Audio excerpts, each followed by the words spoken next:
Do you feel stupid and worthless when you make a mistake or things don't go the way you have hoped? Do you hear a little voice in your head berating and belittling you all the time? Then this video will help you to get rid of that voice and finally build lasting self-esteem. Hi, I'm Dr. Ghazaleh and I create videos for people who want to heal from their childhood trauma by feeling, connecting and understanding the wisdom of their emotions.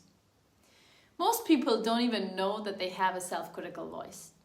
It feels like just normal everyday thoughts, and it's the truth. It's this little voice in your head that constantly whispers that you're not good enough, you're bad, you're incapable. And it feels totally normal. But those thoughts manifest in the outer world as depression, anxiety, stress, loss of motivation, and apathy. It can take a lifetime to manage that harmful little voice. But I have an exercise from emotion-focused therapy that might just help. This is an exercise I use quite often in my therapy sessions with clients, and I hope this works for you as well. I can also imagine that this exercise at the beginning a little bit confusing, but the more often you try it out on your own, the better you will get. So we need 2 chairs that we put right in front of each other, okay? Let me kind of do this like that, okay? And I hope you can see this one as well, and me as well. Wonderful. So where you're sitting right now, you the experiential chair, you yourself in your daily life. And in front of you, this is the self-critical voice. This is the critic inside your head. And now I want you to imagine a situation in your life. This could be a past situation, a recent situation, where you really criticized yourself, right? And listen to that voice that comes up inside your head and how you talk to yourself in those moments. And when you're ready and you have that situation, you can also pause if you would like to and take a moment. You can come to the other side. So this is you in your daily life, and here, this is this critical voice. And now I want you to criticize yourself in the way you do inside your head in those moments when you make a mistake or you fail in something or you feel inadequate. And you tell yourself something like, you're stupid, you're not good enough, right? Speak, tell this part what it should do wrong or is doing wrong, or how you should yourself, you should have done this, you can tell yourself, why did you do this mistake? It was not good enough. You should have been stronger. Whatever it is that comes up inside you. And also notice the tone that you use inside your head, the way you talk to yourself, and the attitude you have towards yourself. Usually it's a pointing finger, or it's a stronger, hateful, more angry voice. And once you have that, then I invite you to go back to the experiential chair. When you're back here, just see what it feels like to be belittled like this, to be put down like this. Just feel what it feels like to be hurt like this. It must be painful to be put down like this and to be attacked like this, right? So don't go into if this is right or wrong. A part of you might even agree there with this voice. Just see what it feels to be talked to in this way. And once you have that, this could be something like, this makes me tense up, there's a tension in my stomach, a pressure on my chest. Speak from that bodily felt sense. Speak from that tension. You can tell, I feel small, I feel, you make me want to hide. Lots of people want to hide. And take as much time as you need. And again, you can pause if it's necessary and then come back to this side. And now I invite you to feel, right, what it's like when you hear this. And just notice if you're willing to let go when you see yourself suffering and in pain or not. If that critical voice is willing to let go, then you can tell yourself something kind, something nice, right? Something like, oh, I can see you suffering, right? I can see you in pain, and you can show some understanding. Speak from a compassionate place. Tell that critic, tell this other part from this critical part, from a compassionate place, something nice and caring, something kind, something understanding. I understand this was hard for you. I know you did your best. Something like that, whatever works for you.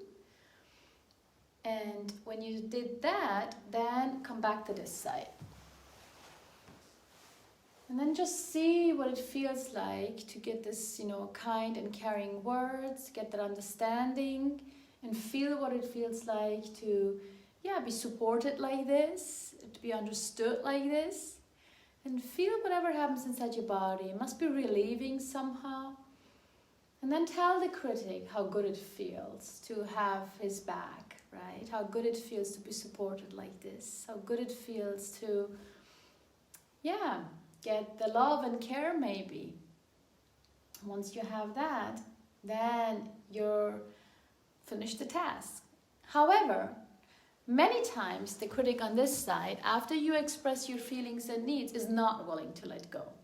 So if the critic is not willing to let go, then you tell yourself, I can't let go. I'm going to continue criticizing you. And then tell yourself what you're afraid of. Usually, when we can't stop criticizing ourselves, there's something we're afraid of is going to happen if we get kinder to ourselves.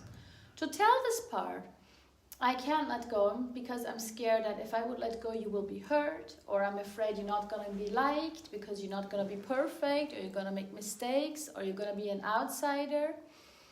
So just notice whatever it is that is behind that criticism and what kind of protection mechanism is behind it.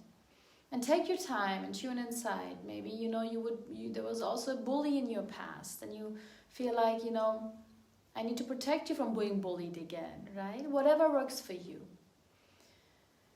And so that I can't let go, I need to continue protecting you by continuing criticizing you, right? And continuing being harsh to you. And once you did that, you go back to this side. And on this side, now you feel, what it's like to be talked to like this, right? And see if you can tell the critic what you need, right? Feel what it's like if it says, I can't let go, I'm going to continue, criticizing you. And then tell the critic what you need. Like, I need you to be kinder. I need you to understand me. I need you to step back off a bit, right? I don't need this maybe protection anymore. So see whatever works for you, but express your unmet need towards that critic and feel what it feels like when you set a boundary, right? Feel what it feels like when you stand up for yourself and you set a boundary. It must feel good to somehow, tell the critic what you need, tell the critic that's not okay to be talked to like this maybe. It's a bit like, I need you to stop talking to me like this, right? Even if I did a mistake, I need you to stop talking to me like this. And then feel what it feels like to stand up for yourself, feel what it feels like to feel, a bit of strength inside you. And take a moment, sit with that. And sit whatever helped you. You can sit also a little bit moment with, the kind and caring, compassionate voice that was there if the critic softened for you. And sit with that as well. And whenever you're ready, you finish the task. I invite you to practice this 2-chair exercise as many times as you need.